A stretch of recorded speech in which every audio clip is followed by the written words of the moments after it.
Hi everybody, Diana here at Sew in Common. Thank you so much for watching this video today. Excuse me. Today I want to welcome you to our episode of Sew in Common. And today our video, excuse me again, pardon me.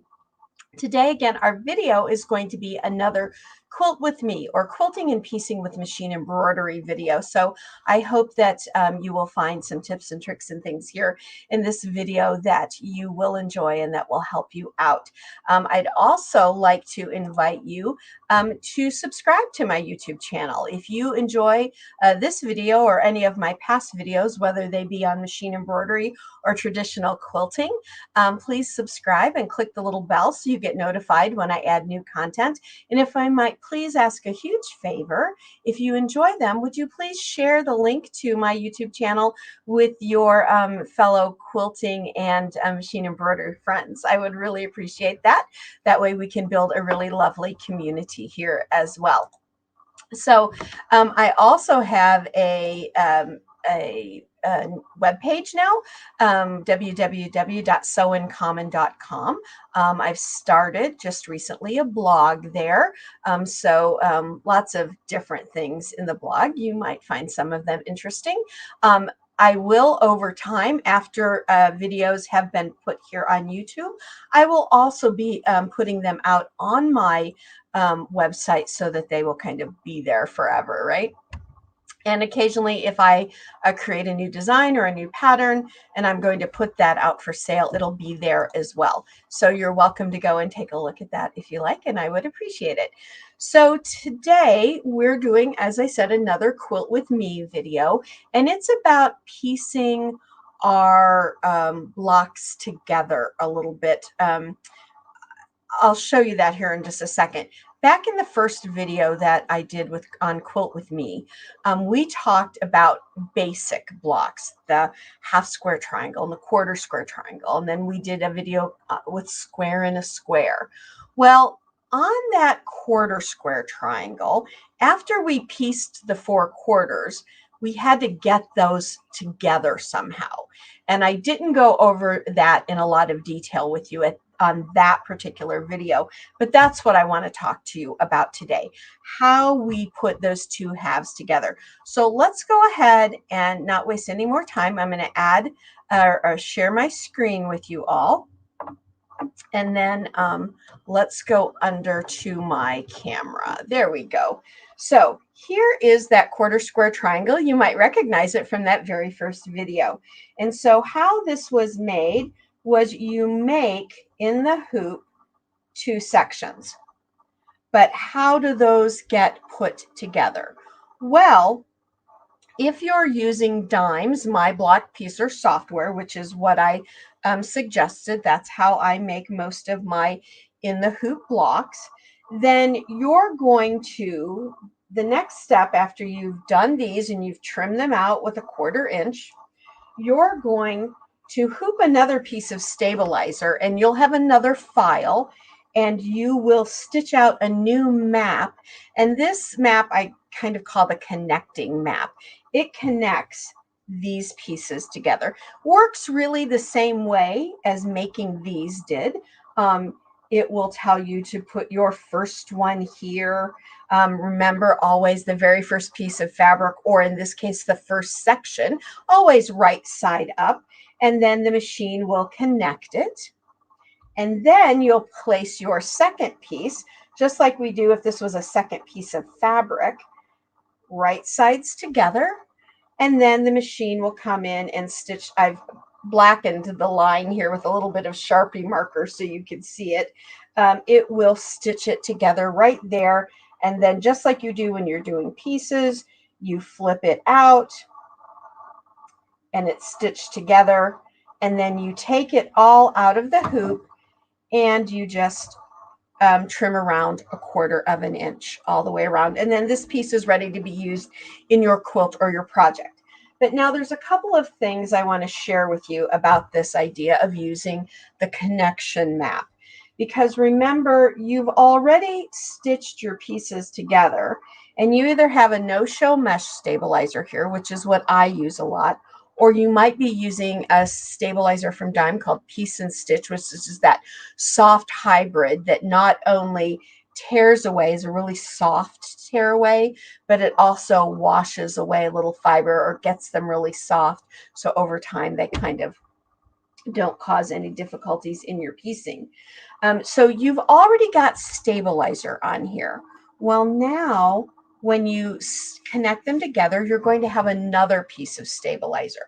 So if you're going to do this technique, don't rehoop with another piece of no-show mesh cutaway or with that soft hybrid piece and stitch tearaway, because you want to make sure that this piece of stabilizer can go away completely.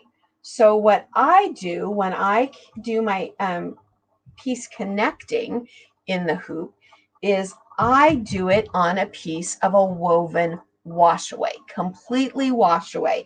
So I've put this piece of wash away. This is actually tearaway stabilizer so that you can see my little holes here. Remember, if you can turn off your bobbin and top thread sensors on your embroidery machine, you can stitch your map out with no thread. I just marked it on the back so it would shine through a little bit and you could see the little holes from your needle. You can still see it, but you don't have to worry about any additional thread being used there. So I'm just going to place a piece of woven wash away. Now, this is technically what I would have stitched my map out on my connecting map. And then I would have placed my first piece down and then my second piece, just the way I've shown you before. So if this, once I've cut it and all, this is, I flip it over, and this, let's say now, is the back of my piece. This would be face down like that. Okay, so we would be like that. Want to make sure that you understand what I'm saying there. So what I do, instead of getting my whole block wet, because we know with wash away stabilizer, it has to be, put in water to get it wet. I like using a water pen. Now, this pen is called a fabric folding pen, and it comes with a little container of a softener in it that you add a little bit, and then you add water in it and stuff. I don't use the softener for this project. In fact, I keep one of these pens just for this work, and I keep another one of them with the softener in it over by my pressing station when I press my seams. But with this one, all I have in it is in water. So once you're done, you can still see my lines through here, so we can pretend that that's the actual stitch line. What I do with my water pen is I take and I dampen the seam lines with the pen. And I just give a really light little squeeze. It even tells you right there to press just really lightly, and you'll wet the seam lines. You're not getting everything wet, right? Just a little bit. And then I will do that around my edges. And then what I can do, as you can see, this is wet. I can just then pull this stabilizer, because it will actually start to dissolve and come apart. I can dissolve this and take the big chunks out of the back of my piece, so I don't have any additional stabilizer in my seams. Because as quilters, the one thing we really like to do is make sure that we don't have a lot of bulk in our seams. So adding this second piece of stabilizer as a tearaway or a cutaway, all you're doing is adding bulk. But if you do it on a wash away and then use your little water pen to dissolve everything away at the seams and then just take your pieces off, you're not going to have to worry about that bulk anymore. And that's the ultimate goal there for that process. And then you would just take this over to your cutting table and you would just trim it up to 1/4 inch around from your stitch line here. That's how easy it is to connect your block sections in your embroidery machine when you use your block pieces from My Block Piecer software. Now, you might say, "Oh, wow, I'm might not want to do that, or is there another way I can do that? And there is. You know, I've been quilting for lots of decades, and I'm very used to piecing on my sewing machine. So for me, it's a little bit easier to piece these sections on my sewing machine, but let me give you some tips there. So if I cut out my two pieces like this, and I want to sew them together on my sewing machine, well, one, I'm not even worried about using another piece of stabilizer, whether it be wash away or anything else, right? Because I don't need that at my sewing machine. And right here on the back, remember, there's that stitch line. You can see it over here. That's your stitch line. I've darkened mine here again with a marker so that you could see it better. But that is actually the line I'm going to stitch on or use as my guide. So for those of you that are like, oh no, I don't like doing that 1/4 inch. That 1/4 inch seam makes me crazy. I can't get it right. And do I use, what's that scant 1/4 inch thing about and all? That's a whole nother story. Don't get me started. I personally think a scant 1/4 inch is a little bit useless, but don't tell anybody else that. I never use a scant 1/4 inch, always a 1/4 inch. Done properly, it will always work for you. But like I said, that's a whole nother discussion. We won't go into that today. But when you're going to sew this on your sewing machine, with this process, you don't even have to have a 1/4 inch foot, and you don't have to worry about getting a proper 1/4 inch because the line is already there for you. This really reminds me of when we used to stitch by hand and we used to mark our seams with pencils. You didn't even have to worry because if you followed your line, you'd get a straight seam. So all you're going to do if you choose to sew this together on your sewing machine is you've got points here that you want to match up. Now, obviously, if I'm going to do this on my embroidery machine, I'm going to get perfectly matched up points every single time. But it's really easy to match them up for your sewing as well, because you can see right here, you can just match them up right together. And I always match up where I want things to join first. And then I take a clip and I clip it there. And I clip all of those joins first. Then you can open it up. Oh, sure enough, that's lined up really well. So I do all of those first. And then I come in and I add some additional clips to hold my pieces together. I don't really ever use pins in this process. I just use my quilting clips, either the regular size or for this, the mini clips work really well that come to a little bit finer of a point. You'll like those. Then when I go to my sewing machine, now here is, I guess, my major tip for when you're sewing this on the machine. Here's your sewing line, right? Well, if you put your needle in here and you follow that line directly on that line, sounds like it would be okay, and it very well, it could be okay. But here's my tip for you to make sure this is going to be correct every single time. Line your needle up right here where you're going to start.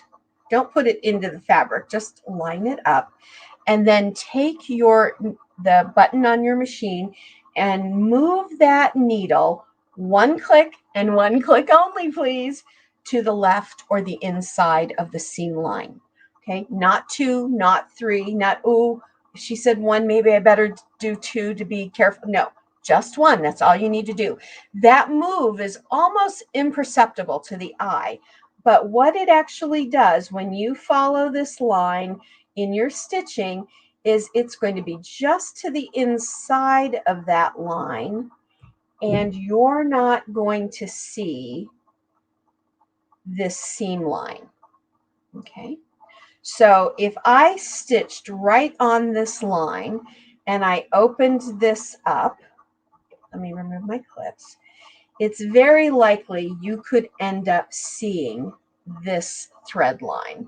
It's not a big deal if you do, to be quite honest, but I know folks want this to look like this. They don't want to see the seam line. That's perfectly understandable.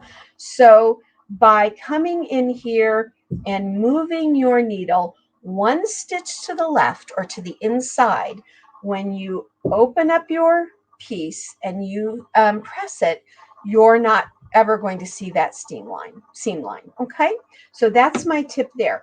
Here's my other tip for you. So as a traditional quilter, I guess you could call me, I have always been a person who folds my fabrics out and presses them to the darker color. There's reasons for that. You don't get shadowing coming through lighter colors, things like that.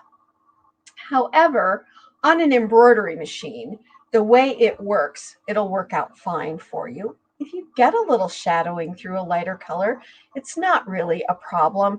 It's again one of those things for folks who want to be really super perfect. If you're doing a quilt that you're going to enter into a competition, yes, you probably want to be a little more careful. But if this quilt is for you or your child, or if there's a little bit of shadowing here or there, I don't get all tied around the tree about that, okay? And I don't want you to either, because I want your journey as quilters to be fun and enjoyable. Now, you can lay your fabrics out in the hoop and do them so that when they stitch together, they stitch as if you are pressing to the dark side. I mean, if you want to go to that trouble, you can do that.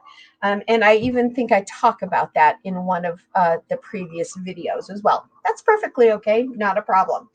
But as someone who is always pressed to the dark side, I don't ever like in traditional quilting, whether it's by hand or by sewing machine, I don't like to press my seams open. I like them pressed to the side. There are very specific and real reasons for doing that.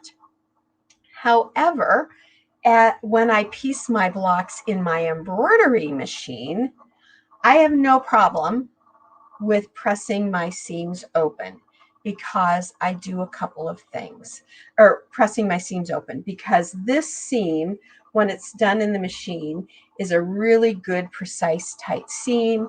You've got this stabilizer here, so pressing it open again is going to keep any bulk out of your seam, and so that's fine. You can see right here, I'm not seeing sunshine through that at all. If I hold it up, I mean, you're not seeing any light go through there. And so it's perfectly okay to press your seams open.